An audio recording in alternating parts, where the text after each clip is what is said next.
পালারে পালা জলদি পালা, নইলে তোদের গলে ঝুলবে তালা। হক আসছে বাতিল তো বইছে, হক আসছে বাতিল তো বইছে, ছিনিয়ে নেব মারা জয়ের মালা।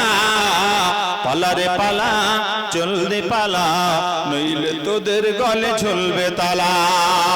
পালারে পালা জলদি পালা, নইলে তোদের গলে ঝুলবে তালা।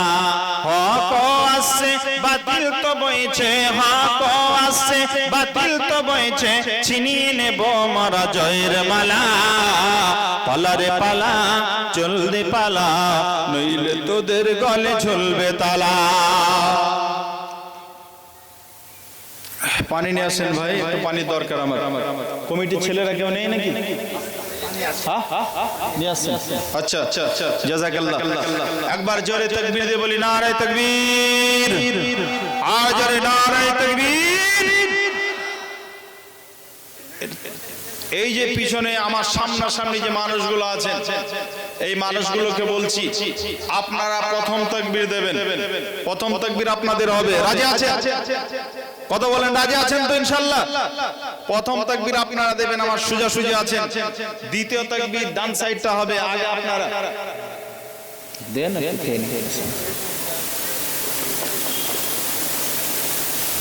কলের পানি। আচ্ছা আচ্ছা আচ্ছা আচ্ছা, তৈরি আছেন তো? সব জায়গায় প্রতিযোগিতা এখানে একবার হয়ে যায়। আপনারা তৈরি আছেন ইনশাআল্লাহ? কিছু মানুষ ভাবছে কোন অল্প লড়ে, কিছু তো বুঝতে পারছি না। একবার জোরে নারে তাকবীর। শেষের লোকগুলো যে বলিনি মনে হলো, 10 জন লোকের আওয়াজ মনে হচ্ছে। আপনারা একবার রেডি আছেন ইনশাআল্লাহ? সবাই মিলে বলি নারে তাকবীর, আজ নারে তাকবীর।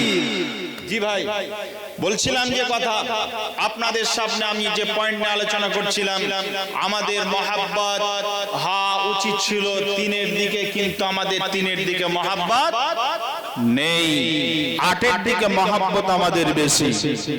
চলেন লাগিয়ে দিন দিয়ে সরে যান। আল্লাহ রাব্বুল আলামিন,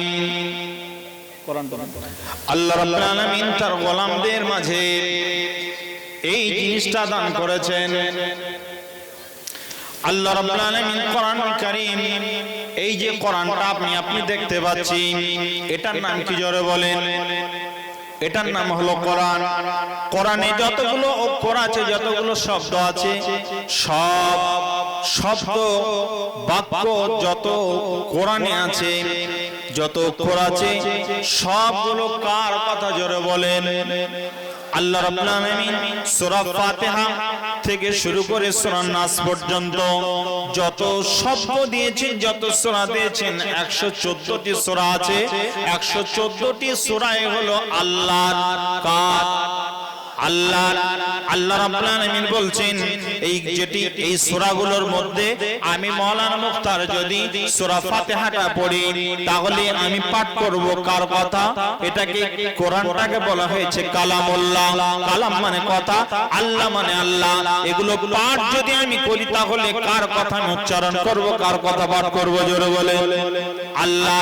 এই কথাগুলো সব আল্লাহর।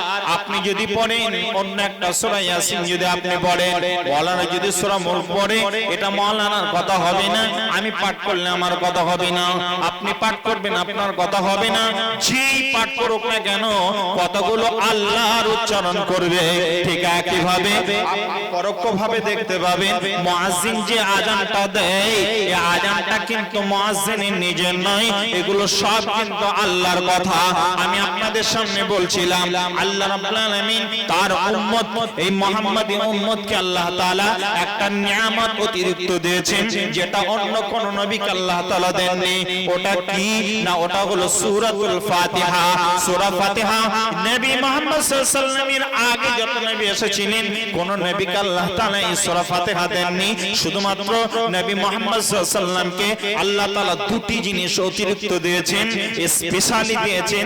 সেটা হলো কি, একটা হলো সূরাতুল ফাতিহা, আর একটা নাম হলো সূরাতুল বাকারার শেষ আয়াত। সূরা ফাতিহা সূরা বাকারার শেষ দুটি আয়াত, এই সূরা ফাতিহা আর সূরা বাকারার শেষ দুটি আয়াত, এই সূরার বাকারার শেষ আয়াত সূরা ফাতিহা গোটা কোরআনে যত সূরা আছে 113টি সূরার সবগুলো হযরত জিবরাইল নবী মুহাম্মদ সাল্লাল্লাহু আলাইহি ওয়াসাল্লামের কাছে নিয়ে এসেছেন, একটা রূট দিয়ে, একটা রাস্তা দিয়ে, একটা হাই রোড দিয়ে। কিন্তু শুধু এই দুটি সূরা হযরত জিবরাইল নবীর কাছে বসে আছেন, আর এমত অবস্থায় আল্লাহ তাআলা হঠাৎ করে বিকট একটা আওয়াজ নবী মুহাম্মদ সাল্লাল্লাহু আলাইহি ওয়াসাল্লাম শুনতে পেলেন, জিবরাইল শুনতে পেলেন। মাথাটা উঁচু করে দেখছেন যে উপর থেকে, জিবরাইল দেখছেন উপর থেকে নতুন একটা দরজা খুলে দেওয়া হয়েছে, আর ওই দরজা দিয়ে ফেরেশতা আল্লাহর নবীর কাছে আসছেন। তখন জিবরাইল বলছেন, মুহাম্মদ সাল্লাল্লাহু আলাইহি সাল্লাম আপনি থাকেন, আপনার কাছে আল্লাহর তরফ থেকে নতুন ফেরেশতা উপহার নিয়ে আপনার কাছে দেখা করতে আসছে, আমি আর থাকলাম না, আমি চলে গেলাম।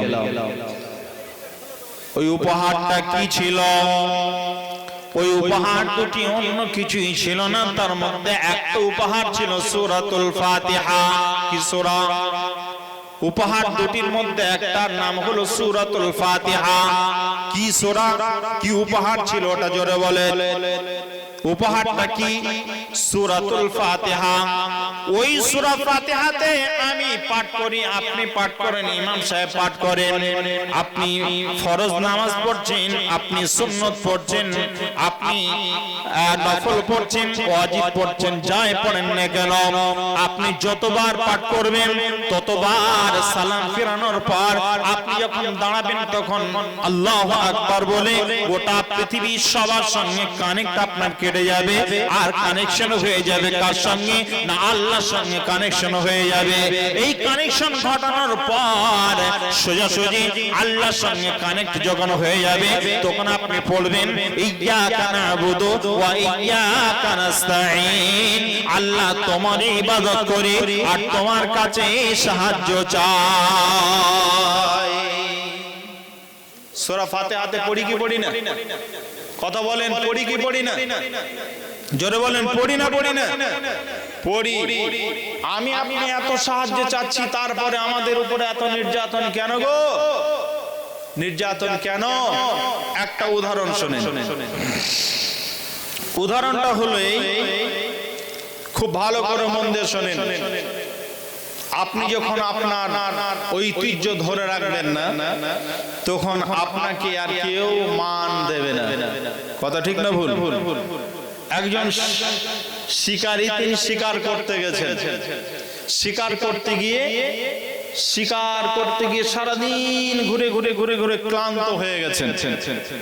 ক্লান্ত হয়ে যাওয়ার পর যখন তিনি ফিরে আসছেন, ফিরে আসার সময় একটা জায়গাতে জঙ্গল পেরিয়ে চলে আসছেন, দেখছেন ছোট ছোট বিড়ালের মতো বাচ্চা ঘোরাফেরা করছে। তখন দেখতে ভালো লাগলো, ওই বাচ্চাগুলোর মধ্যে থেকে একটা বাচ্চাকে উনি নিয়ে চলে এলেন। বাড়ি আসার পর উনি দেখছেন বাচ্চাগুলো বিড়ালের বাচ্চা নয়, অন্য কিছু নয়, এগুলো, এই বাচ্চাগুলো হলো বাঘের বাচ্চা। কিসের বাচ্চা জোরে বলেন? বাঘের বাচ্চা। এ নিয়ে আসার পর চিন্তা করছে, ওর বিবি বলছে, কি নিয়ে এসেছো তুমি? নিয়ে এসেছো তো নিয়ে এসেছো, বাঘের বাচ্চা কেন নিয়ে এলে? তখন বলছে, বাঘের বাচ্চা নিয়ে এসেছি, এখন তো আর ছেড়ে আসতে গেলে পারে দেখে ফেললে আমাকে শেষ করে দেবে। তবে এক কাজ করো, আমাদের বাড়িতে যে ভেড়ার গোয়াল আছে ওই ভেড়ার কাছে রেখে দাও, ওই গোয়ালেই থেকে যায়। ভেড়ার গোয়ালে থাকতে দিল। থাকতে থাকতে থাকতে থাকতে ভেড়ার সঙ্গে সে গোঁতা খায়। ভেড়া যেমন ভ্যা করে সেও ভ্যা করে। ভেড়ার আওয়াজে ভেড়ার বৈশিষ্ট্য তার মধ্যে ঢুকে গেল। ভেড়ার যে বৈশিষ্ট্য, ওই বৈশিষ্ট্য সে নিয়ে নিল। সে এখন ভেড়ার দলে থাকতে থাকতে নিজেও ভেড়া হয়ে গেছে। একদিন ওই লোকটা তার ভেড়াগুলো নিয়ে সে জঙ্গলে চলে গেছে। জঙ্গলের ধারে একটা চাটিয়াল ময়দানে ভেড়াগুলোকে চড়াচ্ছে তো চড়াচ্ছে, যেই দিকে জঙ্গল তার বিপরীত দিকে লোকটা বসে আছে। হঠাৎ করে একটা জঙ্গল থেকে